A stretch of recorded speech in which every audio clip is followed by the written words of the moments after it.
আজি ভাৰতীয় জনতা পাৰ্টিৰ বিটিআৰ ইলেকশ্যনৰ সংকল্প পত্ৰ মাননীয় মুখ্যমন্ত্ৰী আৰু ৰাজ্যিক সভাপতি আৰু আমাৰ জ্যেষ্ঠ নেতাসকলে গুৱাহাটীত ৰিলিজ কৰিলে। সমান্তৰালভাৱে জিলাই জিলাই এই সংকল্প পত্ৰ আৰু মুখ্যমন্ত্ৰী ডাঙৰীয়াৰ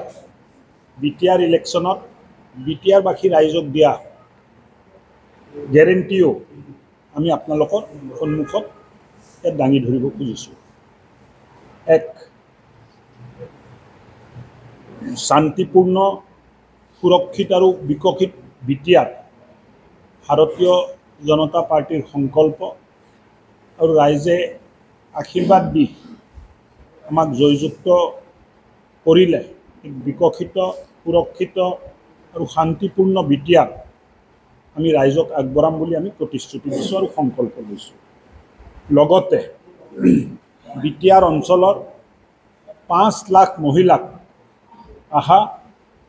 ডিচেম্বৰ মাহৰ ভিতৰত অৰুণোদয় দিয়া হ'ব। লগতে যিসকলে ঘৰ পোৱা নাই, প্ৰধানমন্ত্ৰী আৱাস যোজনাৰ ঘৰ পোৱা নাই, সকলোকে প্ৰধানমন্ত্ৰী আৱাস যোজনাৰ ঘৰ দিয়া হ'ব। বাথচালী, ব্ৰহ্মচালী, মন্দিৰ, দেৱালয় আৰু ধৰ্মীয় উপাসনাস্থলীত 5 লাখ টকাৰ অনুদান প্ৰত্যেকটো জেগাত, প্ৰত্যেকটো মন্দিৰ বা পূজাস্থলী, বাথচালী, ব্ৰহ্মচালী তাত দিয়া হ'ব। প্ৰত্যেকটো গাঁৱত কমিউনিটি চেণ্টাৰ বনোৱা হ'ব আৰু যোৱা 22 বছৰে নোহোৱা VCDC ইলেকশ্যন পাতাৰো সংকল্প ভাৰতীয় জনতা পাৰ্টিয়ে লৈছে। 100% জনগণ, বিটিআৰত থকা জনগণক আয়ুষ্মান ভাৰত যিটো আঁচনি, হেল্থ ইঞ্চুৰেঞ্চ স্কিম যিটো আছে, এই দিয়া হ'ব। প্ৰত্যেকটো গাঁও ডিষ্ট্ৰিক্ট হেডকোৱাৰ্টাৰৰ লগত সংযোগ কৰিব পৰা ৰাস্তাৰ ব্যৱস্থা 5 বছৰত আমি কৰিম। আৰু বিটিআৰত স্পৰ্টছৰ যথেষ্ট সম্ভাৱনা আছে। এই সম্ভাৱনাক মনত ৰাখি প্ৰত্যেকটো ব্লকত একোটা আৰ্টিফিচিয়েল টাৰ্ফ থকা ষ্টেডিয়াম নিৰ্মাণৰো সংকল্প ভাৰতীয় জনতা পাৰ্টিৰ আছে। দুখীয়া পৰিয়ালক, যিসকলে উজালা স্কিমৰ চুলাহা আৰু গেছ চিলিণ্ডাৰ পোৱা নাছিল, তেখেতসকলক চুলাহা আৰু গেছ চিলিণ্ডাৰ দিয়াৰো ব্যৱস্থা কৰা হ'ব। মাটিৰ যিটো সমস্যা, দেউতাৰ নামত মাটি আছিল, ল'ৰাৰ নামত মাটি হোৱা নাই, ককাৰ নামত আছিল কিন্তু ককা মৰাৰ পিছত মাটিবোৰ হস্তান্তৰণ হোৱা নাই, এই সুবিধাবোৰো যেনেকৈ বসুন্ধৰাত কৰা গ'ল, এই সুবিধাটো বসুন্ধৰাৰ নিচিনাকৈ বিটিআৰতো যোগ্য আৰু হ'ব লগা কাম কৰাৰ আমি সংকল্প হাতত লৈছোঁ। নিযুত মইনা নোপোৱা প্ৰত্যেকটো ছাত্ৰীক নিযুত মইনা দিয়াৰ ব্যৱস্থা হ'ব। আৰু মহিলা উদ্যমিতাত বঞ্চিত হোৱা সেল্ফ হেল্প গ্ৰুপৰ মহিলাসকলকো অন্তৰ্ভুক্ত কৰি তেখেতসকলকো মহিলা উদ্যমিতাত আঁচনি দিয়া হ'ব। অৰুণোদয় পোৱা প্ৰত্যেকটো পৰিয়ালক গেছ চিলিণ্ডাৰ এটা ৰিফিল কৰিলে 250 টকাৰ ৰেহাই দিয়াৰো ঘোষণা কৰা হৈছে। তাৰ উপৰিও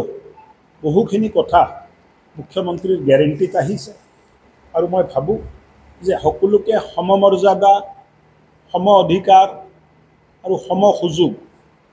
equal opportunity, equal status and equal rights দিয়াৰ বাবে ভাৰতীয় জনতা পাৰ্টি সংকল্পবদ্ধ। মই আপোনালোকৰ জ্ঞাতাৰ্থে মেনিফেষ্টোটো আপোনালোকক দেখুৱাই দি আছোঁ। আপোনালোকে যদি কিবা প্ৰশ্ন আছে সুধিব পাৰে গোটেইকেইটা ভাষাতে হ'ব বড়ো আৰু এই মেনিফেষ্টো আজি ইংলিছত আহিছে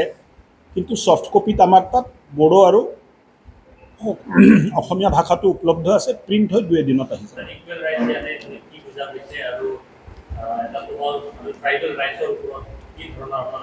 ট্ৰাইবেল ৰাইটছটোত মানে কোনো ধৰণৰ ক্ষতি নকৰাকৈ যিখিনি দিব পৰা ব্যৱস্থা আছে ধৰক ককাৰ নামত মাটিটো আছিলে নাতিৰ নামত মাটিটো উঠিব লাগে এই কামবিলাকো হোৱা নাই এই কামবিলাক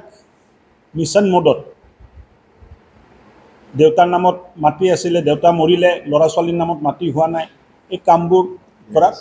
ব্যৱস্থা কৰিম এইটো লেখা আছে we are committed to ensuring all eligible citizen receive land patta by inheritance equal ৰাইটৰ অৰ্থ ইয়ে নহয় যে নন এছ টি মানুহে এছ টি ষ্টেটাছটো পাব নোৱাৰে না এছ টিৰ যিটো বিশেষ অধিকাৰ এই অধিকাৰটো সদায় থাকিব আৰু এইটো থকাটো উচিত আৰু এই থকাটো আমি বিচাৰিছোঁ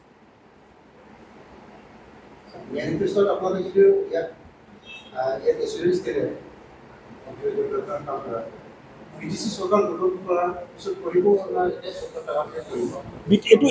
এই মেনিফেষ্টোটো BTC ইলেকশ্যনৰ মেনিফেষ্টো চৰকাৰ গঠন হোৱাৰ পিছত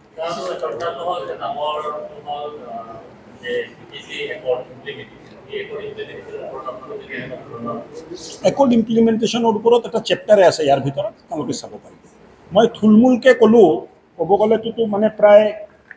45 পেজৰ মেনিফেষ্টো আছে চব কথাটোতে মানে প্ৰেছ মিটত ক'ব নোৱাৰি আপোনালোকে অধ্যয়ন কৰক কিবা যদি ইয়াৰ ওপৰত আপোনালোকৰ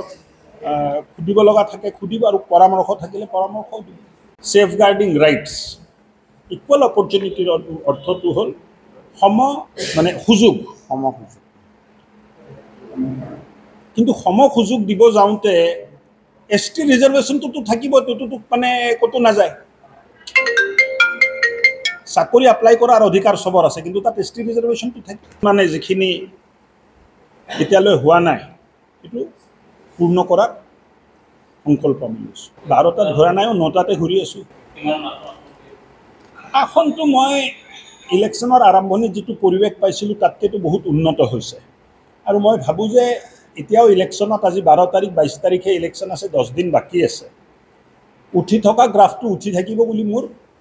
নিজৰ ধাৰণা তাত কেইটা চিট জিকিম এই কথাটো সঠিকভাৱে